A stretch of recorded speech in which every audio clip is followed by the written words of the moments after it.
IMSA family, it is 2025. It is time to go racing.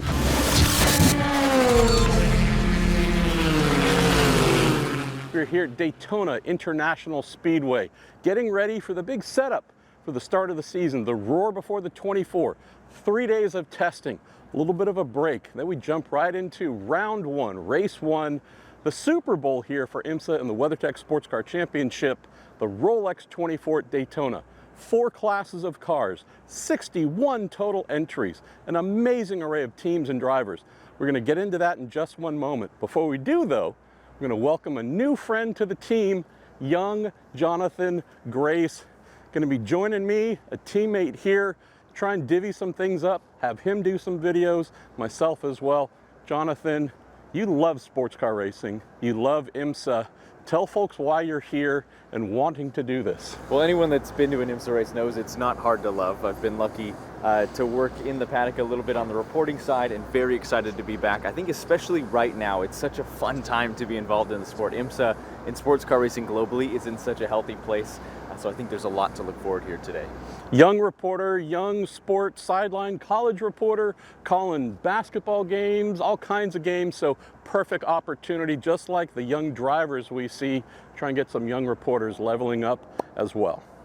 Stability is really the nature of IMSA. Frankly, just about every year, the calendar, all the places we go, where we start in Daytona, where we finish at Motul Petit Le Mans in Atlanta, pretty much all the same. So you know where to go, where to be, what you can plan on from a travel or watching standpoint.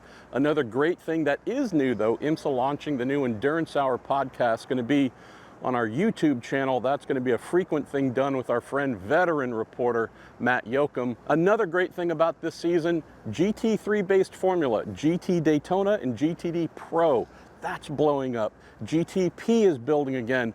Why don't we start to dive into some of that minutia here in a moment, but tell us about that side, Jonathan, because car counts, they just continue to rise. Yeah, it's a 61 car grid here in Daytona, and a lot of that, Marshall, is built up with a very healthy GTD Pro and GTD field. But to go alongside with a very healthy LMP2 field, a very healthy GTP field, the GT3 cars have shown up in force in Daytona.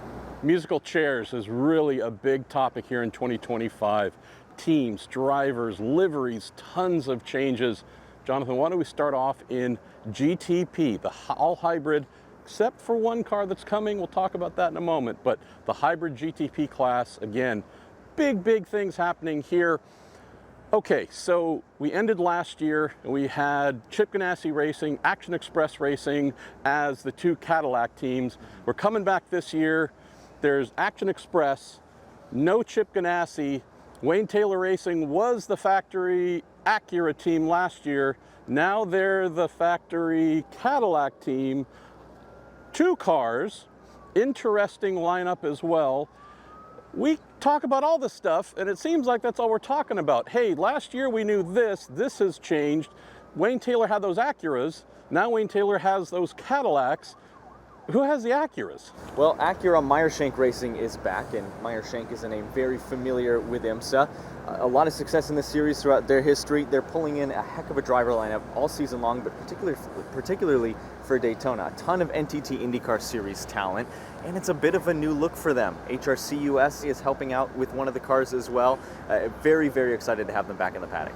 BMW stands out, feels like one of the few manufacturers in GTP where we can say same team, same cars, a little bit of driver lineup evolution there as well, but we know what to find with those beautiful M hybrid V8s.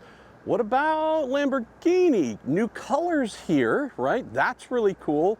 Some evolution on the driving side as well, but great to have Lamborghini not just back, but here for their very first Rolex 24 at Daytona.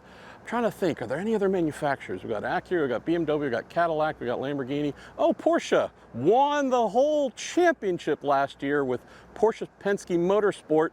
Tell us about that side, some great privateers too, using the Porsche 963 hybrids. Yeah, we've seen over the last couple of seasons how fast and how competitive the 963 is. Some exciting driver lineup stuff as well. Jaminet and Campbell back together. We'll talk about that more later and throughout the season. But this is a team with so much momentum, and I think, Marshall, if there's anybody right now with a target on their back, it's the 2 factory Porsche Penske machines. 12 GTP cars here to launch the season.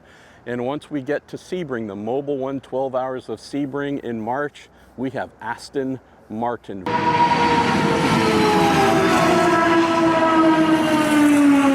Valkyrie AMR LMH V12 Screamer joining us. Will be the only non-hybrid car in the field, but destined to be a fan favorite. Yeah, what a treat. I think everybody, us included, I think it's safe to say, is very excited to see the Valkyrie in person. Did some testing here in November, looked really sharp, sounded even better, I think, so very excited to see how that full program develops and to see the car on track for the first time, but something to look forward to for next round. Just as we have 12 GTP cars here to start the season at Daytona, we also have 12 in the LMP2 class. Some new team energy there, also some driver energy folks are accustomed to seeing in GTP factory deals now in LMP2. Jonathan, tell us what's going on in P2. Well, I think one of the big exciting developments is Pratt Miller Motorsports has an LMP2 car here. They haven't been involved in prototype racing in a long time, but Pratt Miller doesn't need any introduction. So very interested to see what they can do here at the Rolex and all throughout the season. We've also got a lot of former GTP talent that's trickled down into the LMP2 ranks. Last season champion Dane Cameron in at AO and Sebastian Bourdais in at Tower.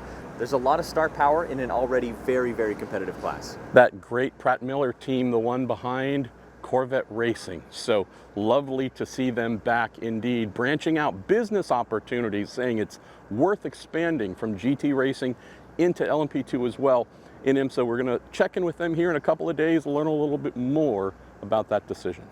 Well, Marshall, we talked about how healthy the GT3 grids are right now, and that's very present in GTD Pro. 15 cars, that's a ridiculous number. Tell us about some of the changes in GTD Pro. I love, first of all, Jonathan, that IMSA had the faith to say, you know what, we want to try something different. No one was doing this in major endurance sports car racing here in the US. We're going to go to this GT3 based formula, very popular worldwide, do that in our top pro GT category, GT Daytona Pro. Would it work?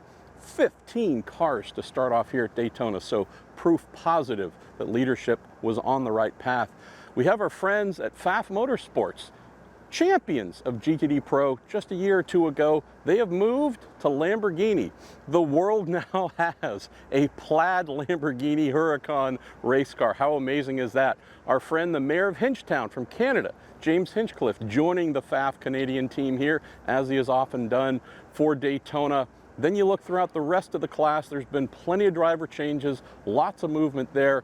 Great to see within the factory Ford team run by Multimatic, those Mustang GT3s, a lot of new faces, but year two for that program, they're expecting Victory Lane to be a place where they spend a lot of time.